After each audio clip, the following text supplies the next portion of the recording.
Do you want to know how you can shape the future of Tellico Village? Stay tuned.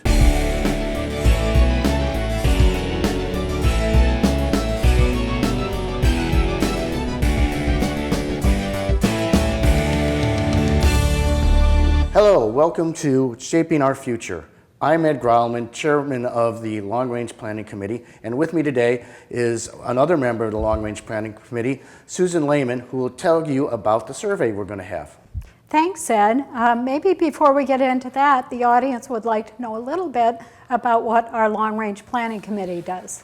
So, Susan, yes, the Long Range Planning Committee is appointed by the Board of Directors to 3-year staggered terms, and we look at planning for 6 to 20 years out. We look at things such as opinions of the villagers, growth numbers, demographics, and benchmark with other retirement communities. So it's important for us to gather data. We are very data-centric, and the survey is one of the important tools we use to get the opinions and advice from the villagers. That's a really important role, Ed, for our village. And let's talk about how we gather that information. Valid information is key, and the last time we did that was a resident-wide survey in 2018, which was very successful to us and helped the village and the board make decisions moving forward.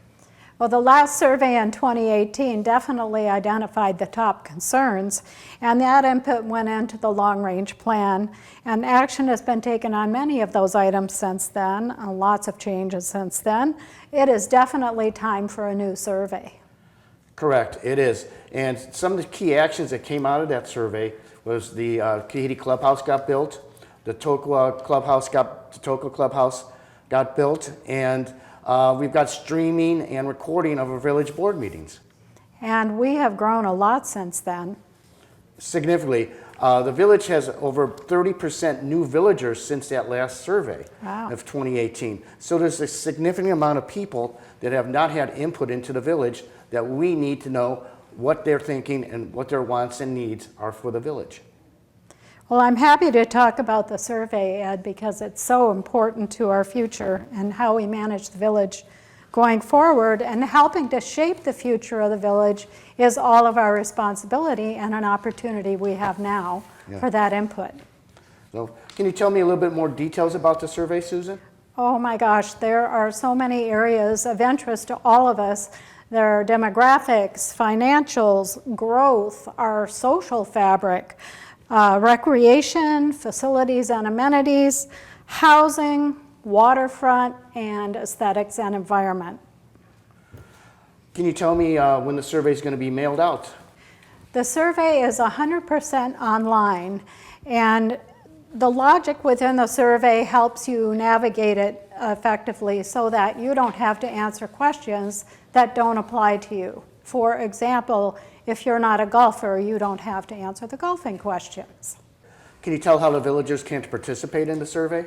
We have a comprehensive communications plan underway.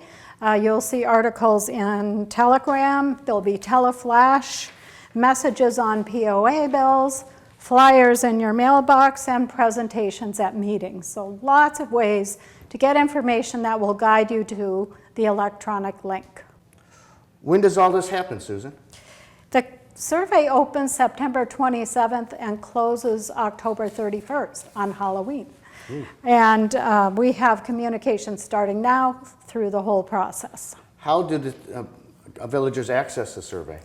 The communications will all point you to the clickable links, which are primarily on the POA website and within Tellico Life. Susan, do you have any tips on taking the survey?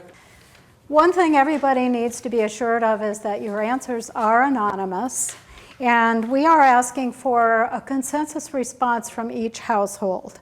It will take about 10 to 20 minutes to complete, and you need to complete it in one sitting, so you can't save the data and come back later. And we do recommend a large screen, a computer, laptop, but it can be taken on a smartphone if needed. So what happens when you click submit, Susan? All right. The answers are recorded anonymously and electronically. And you are immediately taken to a thank you screen, which gives you the option at that point, and separately from your survey response, to participate in a drawing and/or to potentially sign up for a focus group. Drawing, what are the prizes? We're giving away gift certificates to our great restaurants in Tellico Village. You mentioned focus groups. What's that all about? Some topics may require further exploration, a deep dive, if you will. So villagers can volunteer to participate in one of these once we know what those topics are and when we'll be asking for help. Speaking of later date, what happens to the data?